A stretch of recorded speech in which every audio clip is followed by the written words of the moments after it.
So, good afternoon and welcome to the APSA network. And my two colleagues have joined, Murli and Swati. So, welcome to them. So, the Andhra Pradesh natural farming and climate change resilient rural livelihoods.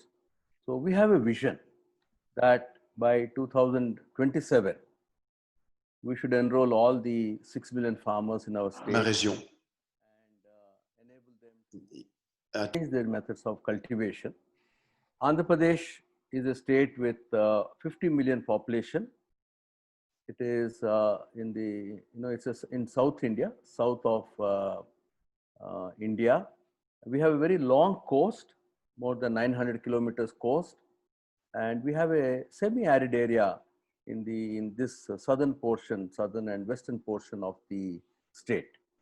So, 62% of the population of Andhra Pradesh is dependent on agriculture, and it's one of the states where agriculture is a very important contributor to the state GSDP. It's around 34%. Now, this is where we find ourselves. We are at this moment battling COVID, but we know very well that COVID is going to be, it's already there, followed by recession. But I think the biggest danger, climate change is still not being taken seriously. But this is, we are at a very precarious moment in our civilizational history. And so how we overcome this will define us. Now, these are the crises that I have identified for India, but I'm sure it applies to all the countries, especially countries in Africa. So we have multiple emergencies, multiple crises. There is a livelihoods crisis of the farmer, which is caused by high costs of cultivation, costly seeds, costly synthetic fertilizers, pesticides, etc. There is uncertainty in the weather. We also have a demographic problem because young people are migrating to the cities, and there's also a market uncertainty. So farmers' distress on account of various factors, and which is only going to increase if we continue in the same way. The second crisis is that of consumers. That means each one of us. So, of course, there's a very serious crisis of absolute food scarcity because world hunger is actually increasing. At the same time, there are two other problems which are caused by the way we are cultivating. One is the presence of chemical residues in our food, and the other it's like a hidden part of it is that the food we are eating today has much less nutrients than the food our grandparents ate. And that's also a result of the way we are cultivating our lands. So this is a very serious crisis. Lack of nutrients is also leading to one of the most serious health crises, and that is the autoimmune diseases. And they are the fastest growing ailments in the world.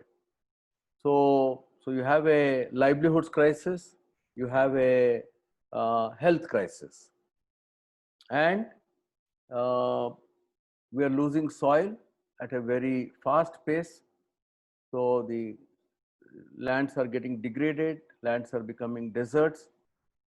It is estimated that every year around 10 million hectares of land is lost. From an arable land, it becomes a degraded land. There's a water stress, water emergency, heat waves. We are on a irreversible path, and temperatures are going to keep increasing. And on top of it, decreased biodiversity, water and air pollution. So I think this is what the societies everywhere are faced. there's a livelihood crisis, there's a health crisis, there's an employment crisis, and multiple crises on the environment. And the, they're all interrelated. It's not that these are all independent activities, they're all interrelated. And therefore, in Andhra Pradesh, we have decided that in order to tackle all these problems simultaneously, we must first transform the way we are managing our lands, the way we are cultivating our lands. And what are the objectives? We have farmers' welfare on the one hand. We also are looking at food security, safe food and nutritious food. Youth, how do we get youth back into villages to take up agriculture and allied activities? And how do we protect our environment? Because all these are related, dependent on reversing this emergency. So we believe that natural farming or farming in harmony with nature, that means nature farming which mimics nature, can solve all these problems. And that is our basic belief. I'll also explain later on the science behind our belief. Why this particular set of assumptions that these are interrelated. The solutions are in our hands, and every farmer holds the solution. So either you are part of the problem or you can be an important part of the solution. And that is something which governments have to decide, NGOs have to decide, every farmer has to decide. This is our program at a glance.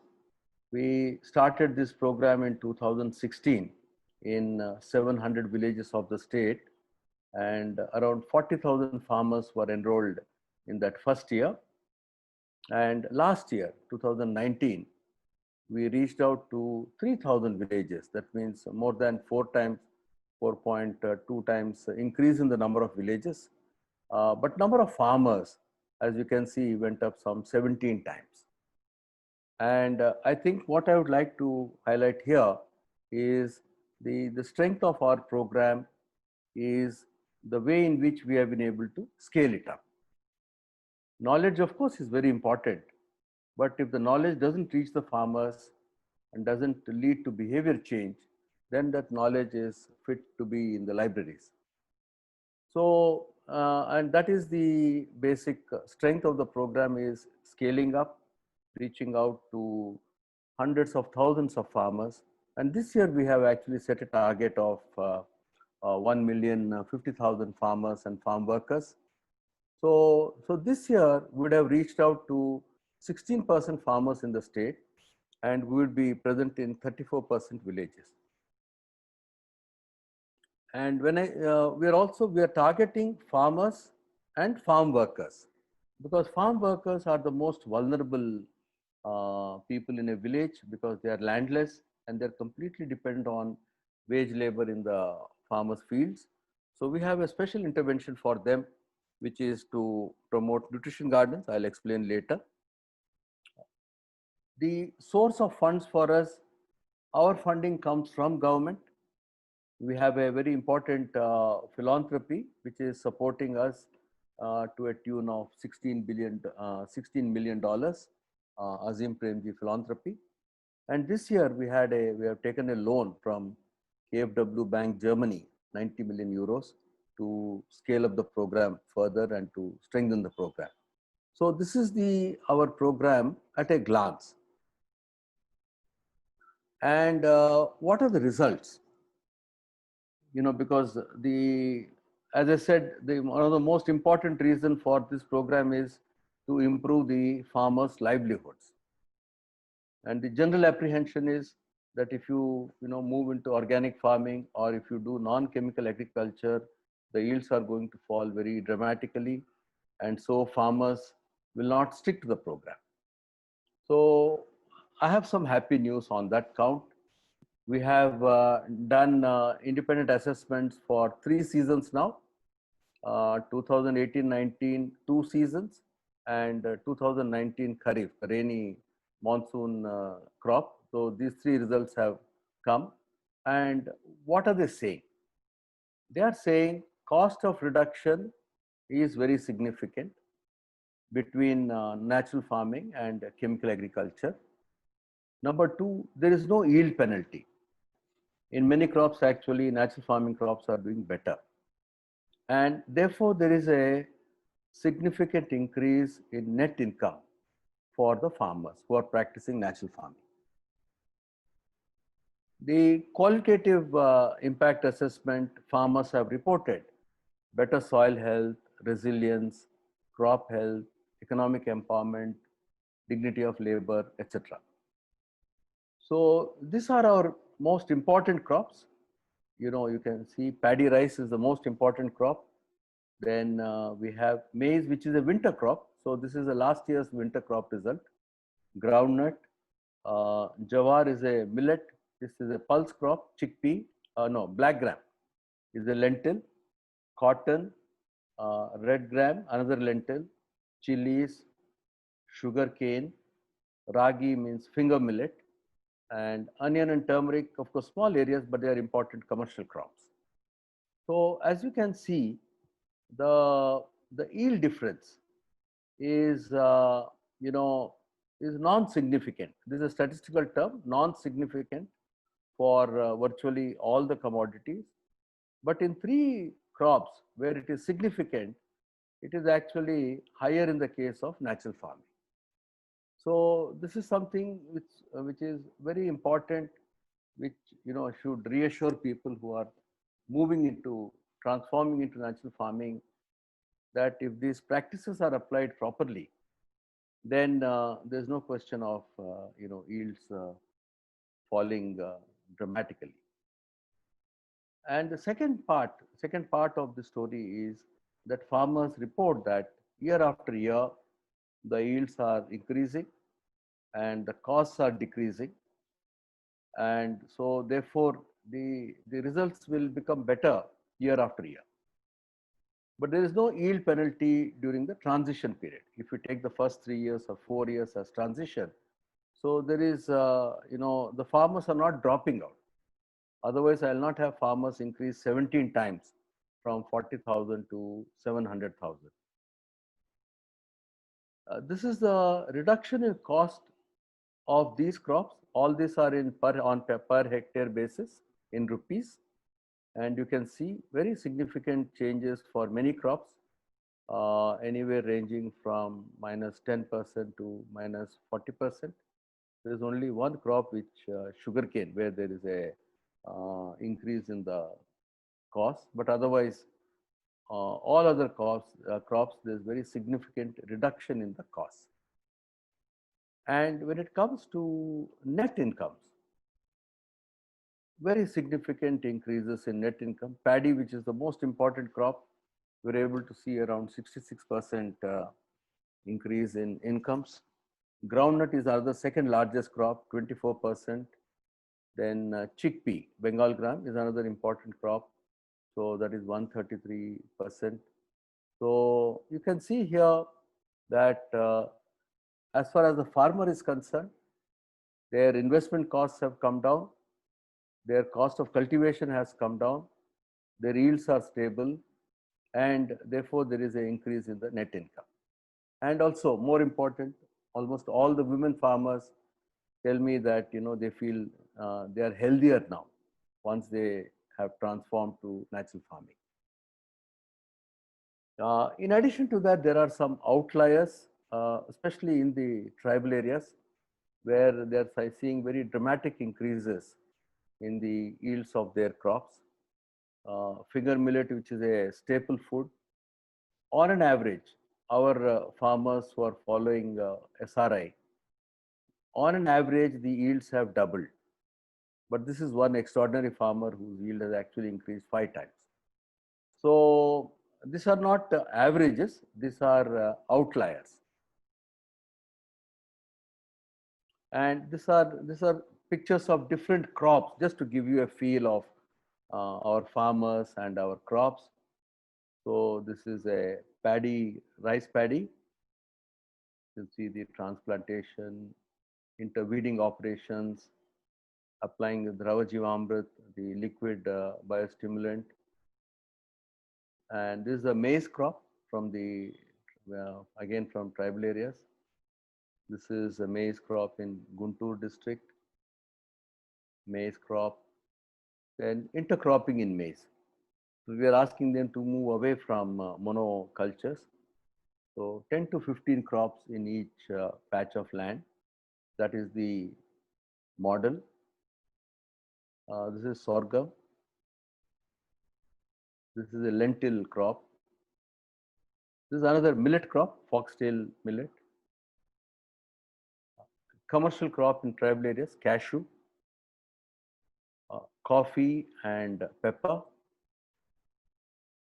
So this is a, women marketing vegetables in the weekly shandy or weekly market. Yeah, this is an important slide. We did a survey of 1.3 million women who were in the self-help groups. And these are the number of families. There'll be about 10% outside the groups. But what the survey showed us is that 55% of the households had lands, and farm livelihoods was an important source of livelihood for them. 12% were having non-farm livelihoods, and 33% were landless poor. So we then started a very special intervention for all these households, saying that we promote homestead gardens, 12 to 15 different crops. And last year, actually, we started this as a campaign, and we were able to enroll around 253,000 farmers who were landless poor to take up this kitchen garden initiative. And in fact, this was very handy during the COVID days. So they didn't have to go out to get their vegetables because they're available to them. So this is one intervention for the landless poor. In addition, since agriculture has become less risky, agriculture has become profitable, we are enabling them to take lands on lease. If there are some lands which are not being cultivated, take those lands on lease. And government has assigned lands to them, given them titles to lands. So we are helping them to develop those lands. So we have very separate vertical devoted to what can we do for the most vulnerable households in a village. And you can see the impact. There's another impact of natural farming, climate change resilience. This is resilience to a cyclone. So you have neighboring field. You have the natural farming field, which is intact. This is a paddy field, and the chemically grown paddy, which is damaged. Similarly here, ZBNF field is intact, non-ZBNF paddy is damaged. You have chili crop and banana crop. So farmers report greater resilience to climate change. I have a separate section on what we are doing in semi-arid areas around drought. So that I'll take up later. And we are seeing very positive impact on health and nutrition. And we have very special interventions for preschool children and school children in association with the respective line ministries. And we see tremendous increase in biodiversity. We have done systematic counts of earthworms. We have done a count of birds during different times in these fields versus chemical fields. So the impacts are very positive, whether it is the economic impacts or the health impacts or the way nature is recovering. Then here I just want to highlight what is the importance of agriculture sector as a job creator. So worldwide, 1.5 billion jobs are in agriculture. And if you compare that with the IT sector, which everybody aspires to go into the IT sector, So there are only 14 million jobs there. So 1% of jobs of agriculture and IT sector, similar number in the automobile sector. So what we see that there are huge opportunities for decent jobs for youth in agriculture. And we are now working on a specialized strategy for ensuring that youth come back to villages. Youth in the villages stay there. They don't think of migrating to cities. So we have some high return models for youth, whether it is a 5-layer, tree come crop model, paddy, fish, horticulture, sugarcane and jaggery. So value addition, ZBNF enterprises. So we are trying a number of models for our youth, young farmers to become role models so that other young people can come back to villages if they had left the village on account of distress migration. So this is something very important because Africa is again a very young continent. So given your demographic profile, we have to ensure how do youth find satisfying jobs in agriculture. That's one of the challenges, and I can assure you it's only through agroecology that we can get youth back into villages. Now, this section is uh, what are the initiatives by the by the AP government in this model? How is it that we are able to scale up so fast? In fact, ours is perhaps the largest program in the world in terms of number of farmers, not in terms of area, but in terms of number of farmers. And and again, one may ask if there are such positive results in agroecology, natural farming, why has it not become the mainstream agriculture? And I think all of you are involved in that struggle in your respective countries. Uh, and I have attended a number of international conferences. Million and I have attended several conferences. But what I find there is the sole emphasis is on which knowledge is superior. Is the natural farming superior to chemical agriculture? And also quibbling over the names. Is it agroecology, biodynamic, regenerative agriculture, natural farming, zero budget? So, but I believe very strongly, and our experience shows that what is most important is how do you take this knowledge to the farmers, and how do you ensure that farmers transit to natural farming and they don't drop off during this journey. It's an individual farmer's journey. So, so for that, the various innovations in our state.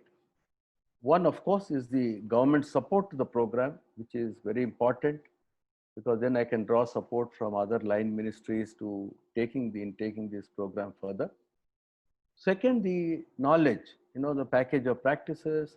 And I know very well that the agroecology is very much suited to India and in the current situation because it is the one closest to mimicking nature.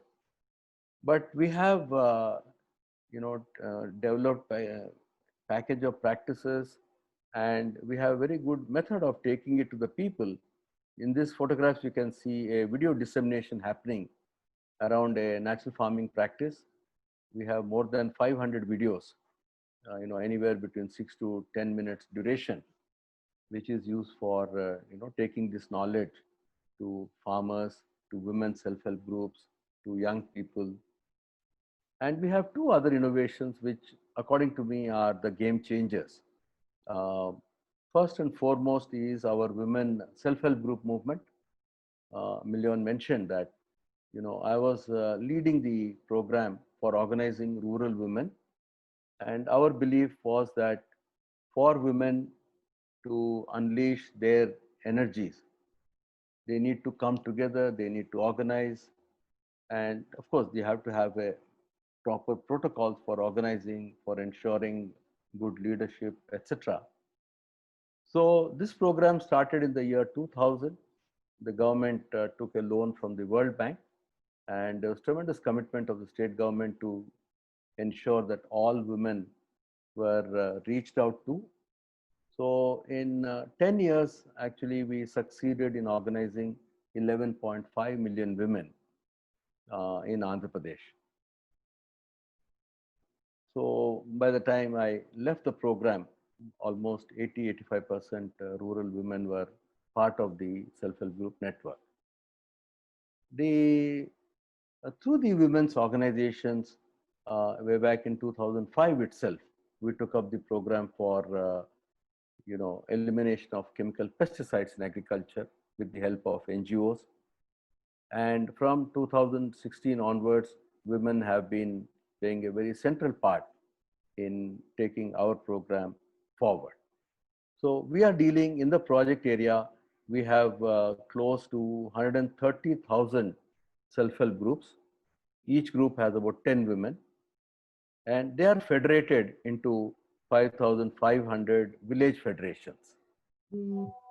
There's a further federation at the mandal level. What do the women do? So they have multiple roles in the program. First and foremost is, they plan. They sit together, they plan.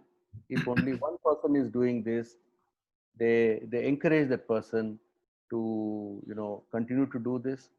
And the group also becomes a forum where knowledge is disseminated to all of them. They also undertake collective action. They have to prepare the inputs, biological inputs. So women from a group come together to prepare these inputs.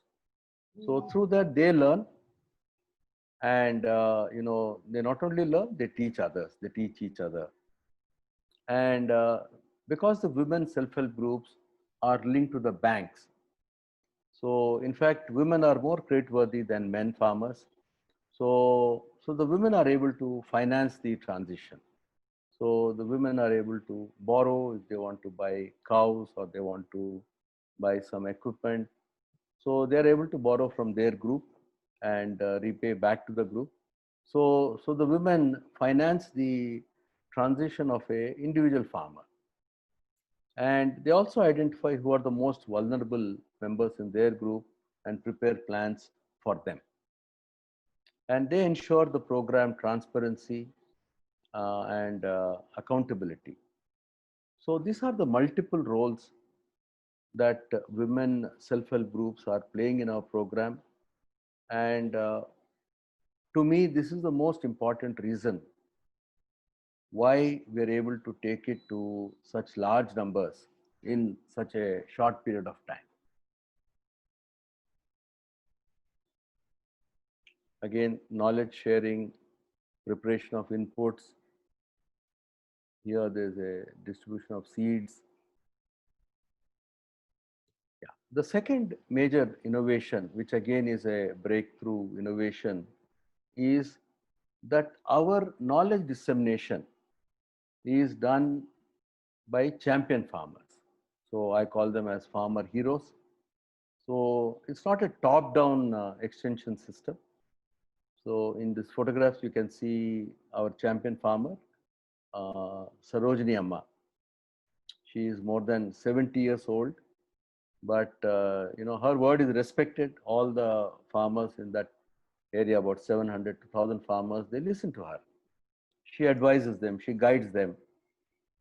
And in turn, they have incubated heroes in the villages where they are working. So today we have close to 6,000 champion farmers, one at the rate of 100 farmers. So this I would like to stress as very important, that the knowledge is provided by best practicing farmers. So this knowledge has a lot of credibility, and it leads to adoption because it's not theoretical knowledge.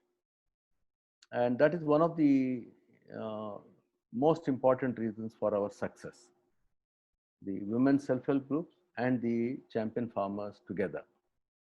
And what we've also done is that one person in every group is also, motivated to take up farming. We call them lead farmers. So you have a community resource person at the rate of 1 per 100 farmers. At the same time, we have 1 per SHG, that means 1 per 10 as a lead farmer. So they are the first ones in that group to take up natural farming. They share their experiences, and they then motivate other members in the group to take up natural farming. So this is a very extensive, extension system, but which is owned by the communities themselves. To accelerate the process and also to, you know, see that young role models are created, we have recruited young agriculture graduates as natural farming fellows. It's a 3-year fellowship. They have to stay in the village and they have to do farming themselves. If they don't do farming, they cannot train others. So this is the other innovation, that young agriculture graduates as natural farming fellows. Then we use ICT in the program. You can see here there is a video dissemination happening, and then we use smartphones to track the adoption of practices, to send messages. So it's a two-way communication happening. So we have this is very active. The sharing experiences through smartphones, and it also helps us in getting data in real time from the field. Yeah. Then, in addition to the previous best practices, this again I would like to stress a very important part, that we believe that if you want to change one farmer, you must change the entire village. So it's a community approach. So it's not that we take the program, do it in 1 year and then go to another village. If we adopt a village, we stay in that village for 5 to 7 years till all farmers transform. So because we believe that village transformation takes time, may take 5 years. First year, very small number, show interest. And second year, depending on the experience of this first year farmers, we have more farmers joining.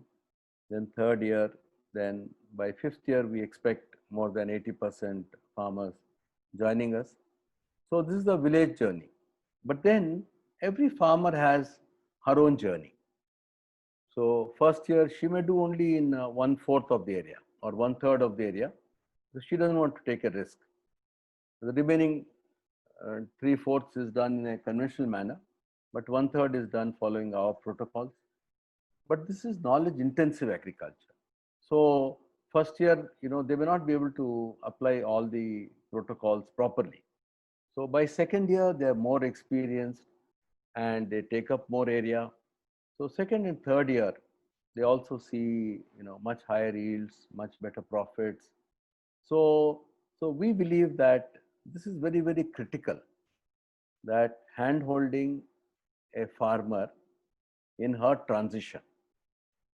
And this hand holding should be done by trustworthy people, credible people. And that is why the role of women self-help groups, role of champion farmers is so critical in this transition process. And this is the only secret of our whole program, that why we are successful in transforming such large numbers. Just to sum up these innovations, one is the government support and advocacy and providing resources and undertaking implementation. The knowledge is very appropriate, and I believe very strongly natural farming is the best solution.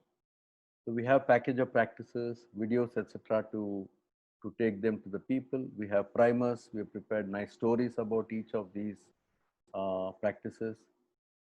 Then the ownership of women SHGs and federations. I already explained that. Our extension system is farmer to farmer, and this is very important. Facilitating organizations.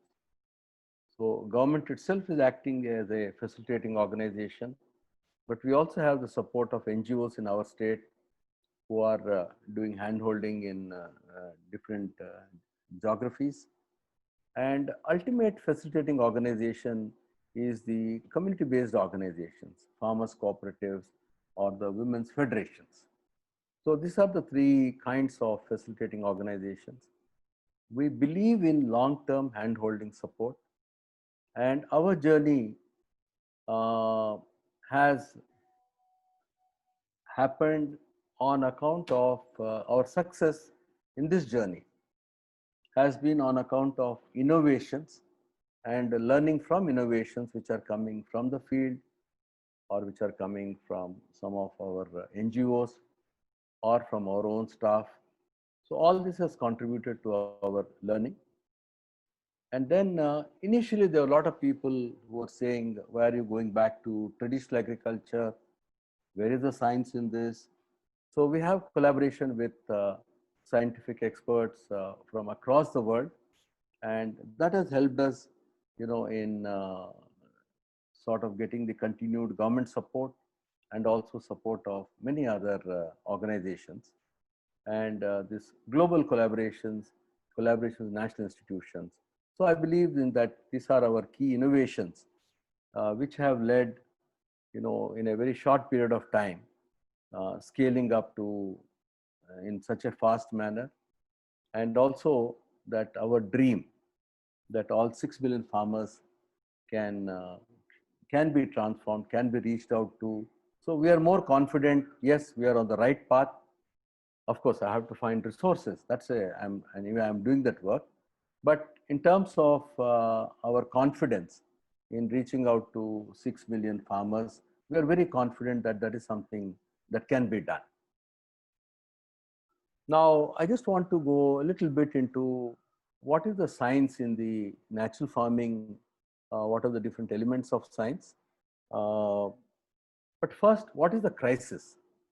We've seen in the first slide that climate change affects agriculture. But in this slide, what I want to emphasize is the way we are doing practicing agriculture is causing climate change. So that means our current method of farming is a destructive method. We are creating climate change. Land management is one of the most important factors for climate change. So the estimate is anywhere between 47 to 45 to 53% of global greenhouse gas emissions are on account of the food system. That means agriculture, the transportation, food processing, food wastage. So why is it? What is in land management which is causing this? And of course, most of you will know this. We have deforestation as one major reason why we are releasing carbon into the air. Then forest fires, burning of crop residues, the plow. The plow itself is one of the important factors in releasing carbon into the air. But at the same time, keeping lands fallow is again another factor in greenhouse gas emission, overgrazing, excess irrigation, and wind and water erosion. So these have been with us. These 7 reasons have been with us from times immemorial, but have become more intense over the last 200, 300 years because of population increase. But in India at least, I don't know about Africa, but I mean, maybe you still not using fertilizers so heavily, intensively. But in India at least, the role of biocides has been very destructive. It has upset the ecosystem. So synthetic chemical fertilizers. So all these 8 factors, there could be some more, but I believe that these are the most important ones, are leading to the present agriculture system releasing more and more carbon from the soil into the air. If 100 units of carbon dioxide, of 100 units of carbon from the air are going into the soil because of photosynthesis, But our current way of agriculture is releasing 125 to 150% of the carbon in the soil back into the air. So we are on a negative balance. So, so therefore, you have a very peculiar situation where climate change is affecting farming and farming is causing climate change. So therefore, the solution is also in farming. The solution to the planet is also in farming. And I believe every farmer is a hero in this transformation process. Uh, I just want to explain one more slide. This is about the decline in nutrition. This is a survey from UK over 50 years, 1940 and 91. The survey, they tested foods, of all kinds of foods. It said the level of every nutrient in almost every kind of food has fallen between 10 and 100%. So this is the you know the food that we are eating is giving us ill health. So you would have to eat 2 times the meat that your grandfather ate, 3 times the fruits, and 5 times vegetables to get the same nutrition that was available in 1940. And mind you, this itself is 30 years old. So situation would have become much worse. And this is the decline in nutrients like copper, calcium, iron, magnesium, potassium. This is in 27 kinds of vegetables, and this is in about 10 kinds of meat. This is from UK, but I'm sure every country will have similar declines in nutrients. So this is another grave danger to our health. And climate injustice. And I can only say that we are stealing the future of children in front of their very eyes. So coming back to the solution, what is the solution? So therefore, if instead of destructive agriculture, we practice agriculture which mimics nature, agriculture which is constructive, then we have a solution. And that's why I was saying every farmer holds the future of the planet in her hands. The way she manages lands determines our collective survival. And that's it. There's no other, governments can't do it, universities can't do it. It is the farmer. And of course, all others who are supporting the farmers. So it's by farming alone by farming in the right way, we can find a solution. So the kind of agriculture which is building carbon in the soil, which is building soil organic matter, is what is called as regenerative agriculture. And the natural farming that we are practicing comes under the broad category of regenerative agriculture. These are different methods of agriculture which are, seen as practices to reverse global warming, regenerative agriculture, conservation agriculture, tree intercropping, multi-state agroforestry, etc. So somewhere we need to bring all the essential elements from these best methods and take it to every farmer.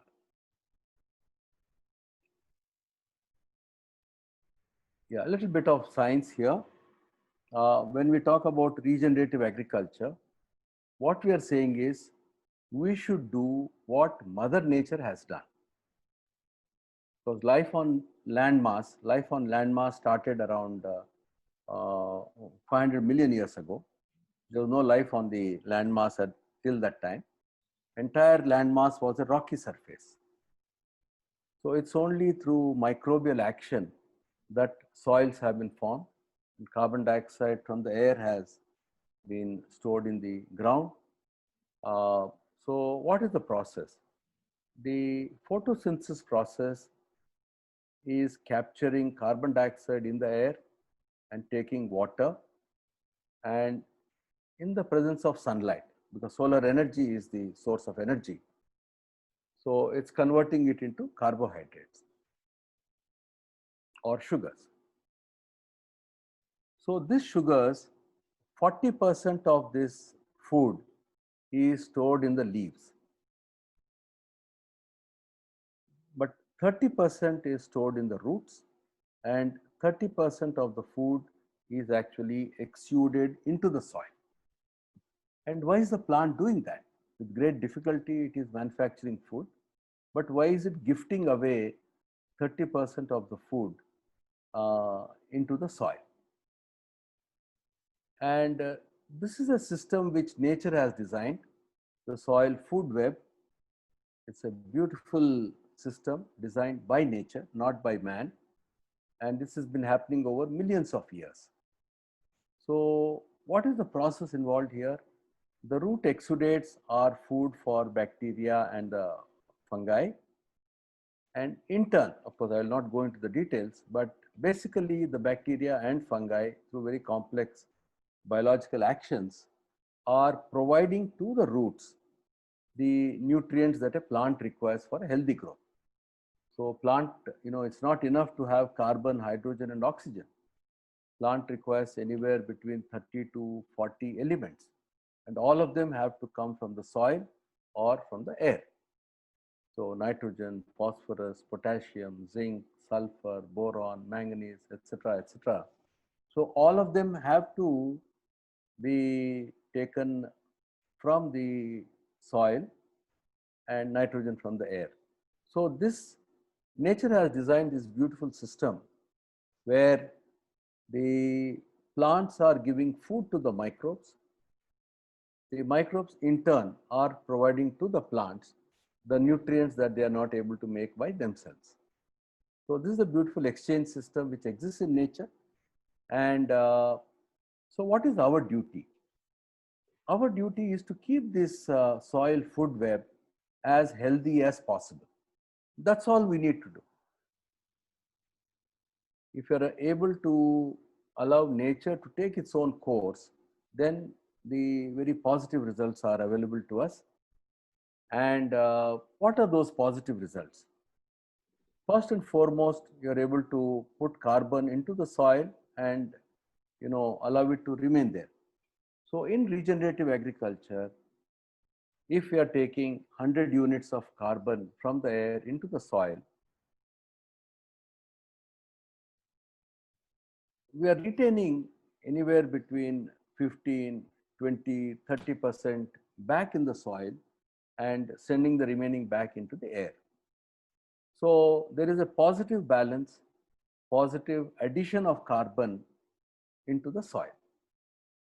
So of course that leads to is beneficial for climate change, but more important, 1 additional gram of carbon which is put into the soil enables the roots to hold additionally 8 grams of water. So the water holding capacity of the soils is enhanced. Then the nutrient absorption mechanism is enhanced. We saw in the nutrient depletion through the chemical agriculture, because through chemical agriculture we are killing off the microbes, we are killing off the microbial processes. So therefore the nutrient absorption mechanism is compromised. But if you have a healthy soil microbiome, then the nutrient absorption mechanism is very efficient. The third thing is the microbes are also the engineers in the soil. So they build a beautiful soil structure, and you have porous soils. Good soils means around 60% should be air, and that is a characteristic of a good soil. You can see here fungal hyphae. Just to tell you that there are 15 minutes left. Oh, sorry. Yes, Million? Just to put it on your... Yeah, I'll close now. You have 15 minutes. Yeah. So this is the property of holding or infiltration of water into the soil. Otherwise, our soil is running off. There is just one important thing that I wanted to mention. I'll see, depending on the time, I'll show a film on this. Is a very breakthrough innovation. That is, how can you harness water vapor for irrigation? In tropical countries, we have up to 50,000 parts per million. 50,000 parts per million of water in the air. That is equal to around 10 rivers of water. So the challenge is, can you harness that water for irrigation? And then you will not have any droughts. And one of our biggest challenges is droughts. Now, what are the practices in natural farming? One is the soil should be covered with a living root, with diverse plants. Crop diversity is important. Soil should not be disturbed. You have to integrate animals into farming. And this is something very important in Andhra Pradesh, where we are using dung-based inoculum, dung-based, what we call as biostimulants. They catalyze the microbial activity. They are not fertilizers. They catalyze the activity. And obviously, you need to have more diverse organic residues, no synthetic fertilizers, pesticides, herbicides, and weedicides, pest management through agronomic practices and botanical extracts, and use of indigenous seeds. So in the Andhra Pradesh natural farming, we have very simple principles. The first one is, seed coating, microbial seed coating. As you can see here, it's a process of fermentation of cow dung, cow urine, lime, and soil, which is fermented for 12 hours, and then it's sprinkled on the seeds. And this helps in better germination, better protection to the seed. So this is a very critical principle in our package of practices. Even seedlings are dipped in the we call it Bijamrit, the seed treatment solution. Then in order to stimulate the microbes in the soil, we have fermented cow dung, jaggery, cow urine, pulses flour. You can see them making this biostimulants, and by training the women self-help groups, the men farmers, they can do it themselves. It's not a very complicated process, and all the materials are available within the village. So this is applied as a basal dose. But this is again not a biofertilizer. It is a trigger for microbes to be stimulated, because 90% of the microbes are actually asleep or inactive. They have to be activated. It's like a switch. This is again part of that. We also have a liquid inoculum, which is sprayed once in 10 days, once in 15 days. The formula is mentioned here. Again, farmers know how to prepare it. They're trained how to do it. And we have various botanical formulations. And this is the advantage of having a women's self-help group, because this is done collectively.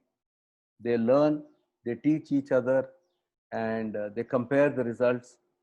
So this is the beauty of the community managed processes that are there. And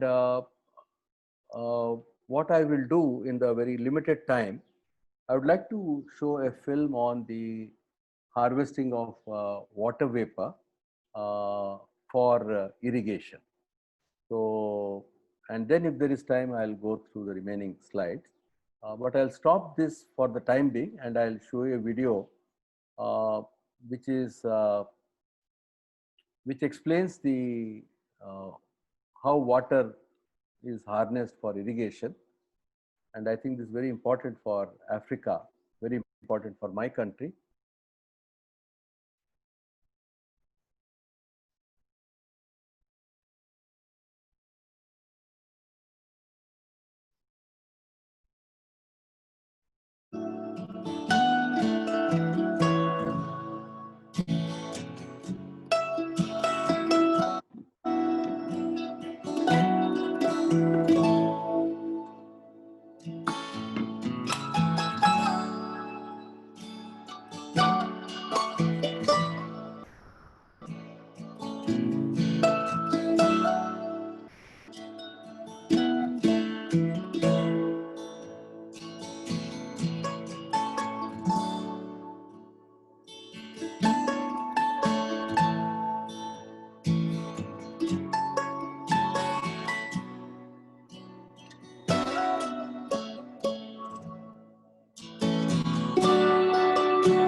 అందరికీ నమస్కారం. నా పేరు భాగ్యమ్మ. మాది సోదనపల్లి గ్రామము, సింగనమల మండలం, అనంతపురం జిల్లా. మాకు 3 ఎకరాల భూమి ఉంది. ఇంతకు ముందు వర్షాలు లేకపోవడం వల్ల మేము అంతా బీడుగానే పెట్టడం జరిగింది. మా గ్రామంలో సిఏలు సిఆర్పిలు రావడం జరిగింది. వాళ్ళు మా పొలంలో డ్రై షూయింగ్ వేయండి అక్క అని అన్నారు. కాకపోతే నేను వర్షాలు ఏమి లేవున్నా మాకు పంట చౌడు భూమి యాడ పండదున్నా అని అన్నాను. లేదక్క ఈ విధంగా చేసి చూడండి, అంతా వద్దు, ఒక 1/2 ఎకరా 50 సెంట్లు అట్లా చేసి చూడు, మీకే అర్థమవుతుంది అని చెప్పి అన్నారు. సరేలేన్నా అయితే వేద్దాంలే అనేసి మాకున్న ఆవుల ద్వారా మేము 200 కేజీల ఘనజీవామృతం తయారు చేసుకున్నాము. మళ్ళీ డ్రైషింగ్ వేయడానికి 16 రకాల విత్తనాలు తీసుకున్నాము. అవి జొన్నలు, మొక్కజొన్న, కంది, అలసంద, కొర్రలు, సద్దలు, పెసళ్ళు, గోధుమ, ఉద్దులు, అనుములు, శనగలు, వెల్వెట్ బీను, నువ్వులు, రాగులు, ఆముదం, ఆకుకూరలు తీసుకున్నాం. నా పొలాన్ని 3 సార్లు కలియ దున్ని చదును చేసుకున్నాను. ఆ తర్వాత నేను తయారు చేసుకున్నటువంటి 200 కేజీల ఘనజీవామృతాన్ని పొడి చేసి మా భూమిలో చల్లడం జరిగింది. నేను తీసుకున్నటువంటి 16 రకాల విత్తనాలన్నిటినీ 100 గ్రాములు, కొన్ని 50 గ్రాములు తీసుకొని వాటిని బీజామృతంతో విత్తన శుద్ధి చేసి కొద్దిసేపు ఆరనిచ్చి తర్వాత బంకమన్నుతో వాటిని కలిపేసి మళ్ళీ మా 50 సెంట్ల భూమిలో చల్లడం జరిగింది. ఆ తర్వాత మల్చింగ్ మెటీరియల్ ను మామిడాకులు, వెండిన గడ్డి, వేరుశెనగ పొట్టు మా పొలంలో 3 ఇంచుల మందంతో కప్పి ఉంచడం జరిగింది. ఆ మల్చింగ్ ఎందుకు వేసినామంటే పైన భూమిలో తేమ అనేది ఆరిపోకుండా మొక్కకు అందించడానికి, తేమ శాతం పెరగడానికి నేను మల్చింగ్ వేసుకున్నాను. అలాగే భూమి కోతకు గురి కాకుండా ఉండడానికి, మా పొలంలో కలుపు మొక్కలు పెరగకుండా ఉండడానికి ఈ మల్చింగ్ ఉపయోగపడుతుంది.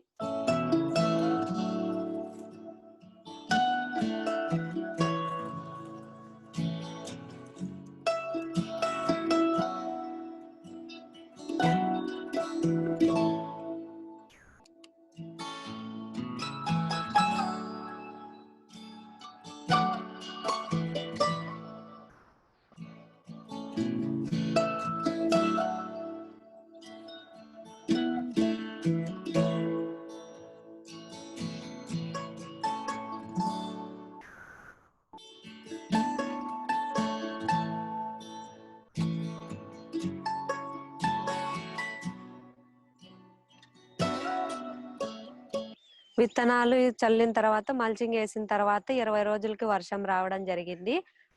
విత్తనాలన్నీ 16 రకాల విత్తనాలన్నీ మొలకెత్తడం జరిగింది. మొలకలు వచ్చిన 15 రోజులకు జీవామృతం పిచికారీ చేశాను. 5 లీటర్ల జీవామృతం తీసుకొని 100 లీటర్ల నీటిలో కలుపుకొని మొక్క తడిసే విధంగా పిచికారీ చేశాను. నేను వేసిన 16 రకాల విత్తనాలు ఒత్తుగా మొలకెత్తడం వలన వాటిని ఒక రకానికి ఒకటి ఉంచి మిగతావి తీసి వేసిన మొక్కలను అలాగే మల్చింగ్గా వేసుకున్నాను. ఈ 16 రకాల విత్తనాలు వేయడం వలన ఇందులో ఎలాంటి చీడపీడలు కనిపించలేదు. అలాగే మిత్ర పురుగులు, తేనెటీగ, గొల్లబామ, సీతాకోక చిలుక, తూనెటీగలు ఎక్కువగా ఉన్నాయి. నా భూమి చౌడు భూమి అయినా కూడా నా పంట దాదాపు 6 అడుగులు ఉంది. ఇంతకు ముందు ఎప్పుడు ఈ విధంగా లేదు. ఈ డ్రై సూయింగ్ లో నాకు మొదటిసారిగా పాలకూర, గోంగూర ఇంటి వాడకానికి తీసుకున్నాను. మిగిలిన పంటలన్నీ కూడా పూత కాయ దశలో ఉన్నాయి. ఇవన్నీ కూడా నేను మార్కెట్లో కొనకుండా పండించుకుంటున్నాను. వీటన్నిటిని కూడా ఎలాంటి రసాయన అవశేషాలు లేకుండా ప్రకృతి వ్యవసాయం ద్వారా పండించుకోగలుగుతున్నాను. తద్వారా మంచి ఆరోగ్య జీవితాన్ని కొనసాగిస్తున్నాను. నేను పెట్టిన పెట్టుబడి విత్తనాలకు 300 రూపాయలు, ఘనజీవామృతానికి 300 రూపాయలు, ఎద్దులకు భూమి దున్నడానికి 1000 రూపాయలు, మల్చింగ్కు 2000, మొత్తం 3600 ఖర్చు పెట్టినాను. నేను పెట్టిన పెట్టుబడి నాకు సజ్జ పంట ద్వారా వస్తుంది. మిగిలిన వచ్చే పంటలన్నీ మాకు మిగులుబాటే. వర్షాలు లేకపోయినప్పుడు కూడా ఘనజీవామృతం మల్చింగ్ చేయడం వలన చౌడు భూమిలో కూడా పంటలు పండించుకోవచ్చని తెలుసుకున్నాను. ధన్యవాదాలు.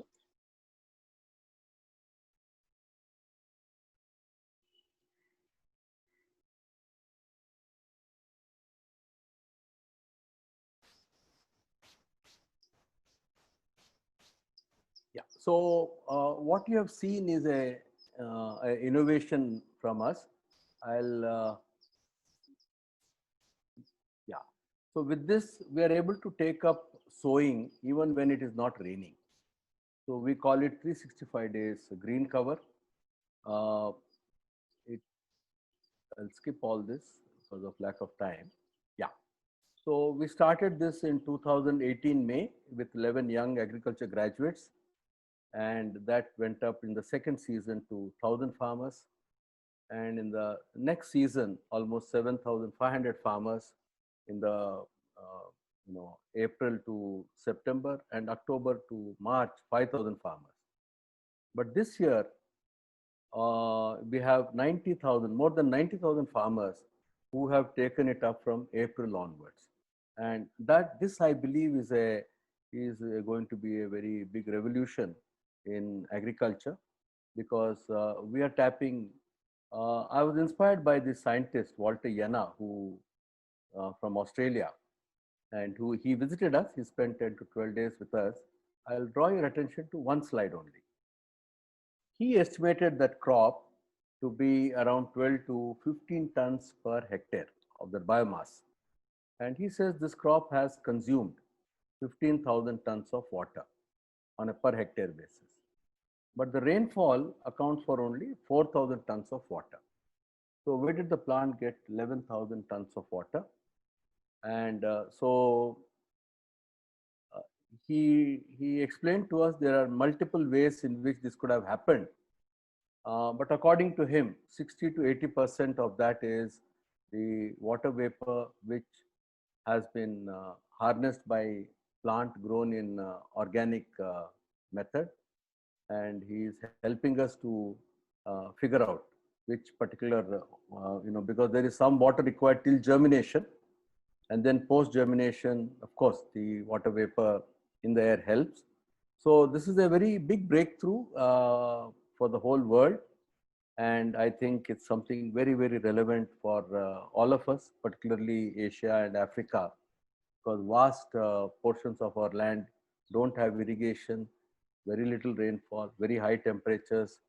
So under such conditions, how can a farmer grow 3 crops? So that is the challenge that we have taken up, under this particular breakthrough. So also it has enabled us to actually tell farmers where they were taking only 1 crop that you can take 3 crops. And we have collaborations with World Agroforestry Center, Nairobi, FAO, UNEP, which is also based in Nairobi, the French Agriculture Research Institute, CIRAD, and multiple institutions. We are actually interested in working out on the science behind ZBNF or natural farming. So we want the best of the scientists in the world to work with us.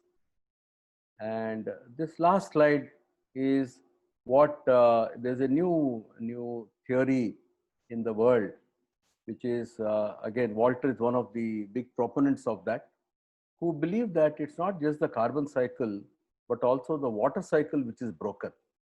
So if you can repair the water cycle through natural farming, through pre-monsoon dry seeding, there's a very beautiful way of cooling the planet. So that's the promise. And that's why, I regard farmers as gods, because only farmers can save all of us. So yeah, with this, I close my presentation. I hope I have not exceeded my time. Thank you very much for your patience.